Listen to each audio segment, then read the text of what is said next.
Welcome to the channel, where the cars are fast, the drifts are wild, and something's always held together with zip ties. First up, the BMW E30 1/10 scale, all-wheel drive, and needs its wiring cable zip-tied, or it goes full spaghetti mid-drift. Elegant chaos in German form. Then there's the Arma Senton 4x4 brushless, 50 plus miles per hour, and handles like a caffeinated rhino on gravel.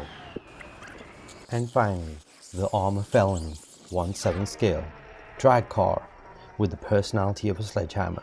It launches like it hates the ground.